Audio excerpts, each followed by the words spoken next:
Quest Orange. In World of Warcraft, the quests are all colour-coded. Grey quests involve defeating people with fewer skills than yourself. They're very easy, but you don't gain much experience. Then there are yellow, a bit harder, orange, a lot harder, and red, certain death. I decided the best thing was to treat this whole thing as a quest. Dr. Drax definitely gave us the impression that she was sending us on a grey quest.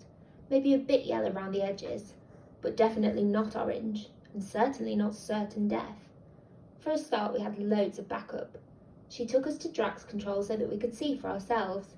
It's a massive glass office with huge plants and a little water feature and dozens of people strolling round in white shirts, talking into headsets, reading their Blackberries. They certainly looked like they knew what they were doing. "These are the clever people who will be steering your rocket," Dr. Drax said, "so you won't have to do a thing. The infinite possibility really is just a ride, and Drax Control is like the man in the fairground booth. All you've got to do is be sensible and enjoy the view for a few hours.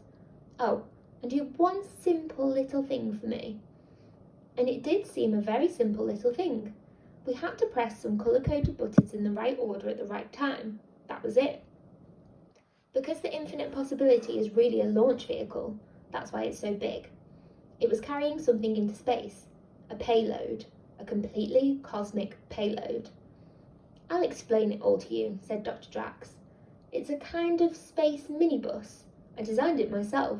It's called the Dandelion because it doesn't have engines, just these big silvery sails that catch the solar wind, just like normal sails catch the normal wind and blow it across space. A spaceship propelled by sunbeams, as quiet and traceless as a dandelion seed, hence the name." She showed us a model.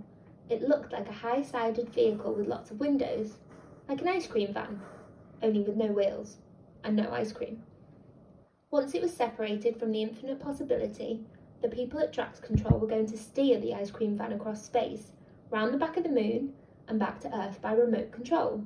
Then it was going to do a lap of the Earth and head back around the moon. And it was going to keep doing that. One lap of the Earth, one lap of the moon, in a kind of figure of 8, forever. It had comfortable seats that turned into beds.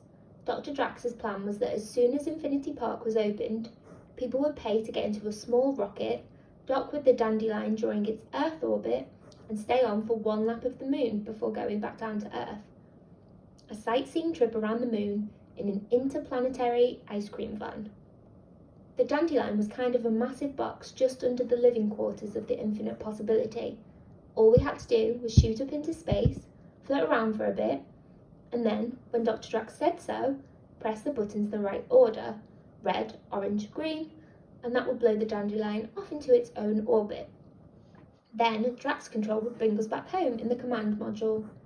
The buttons are designed to set off a series of small explosive charges, red to separate the Dandelion from the rocket, orange to blow the covers off the Dandelion, and green to make its sails pop out.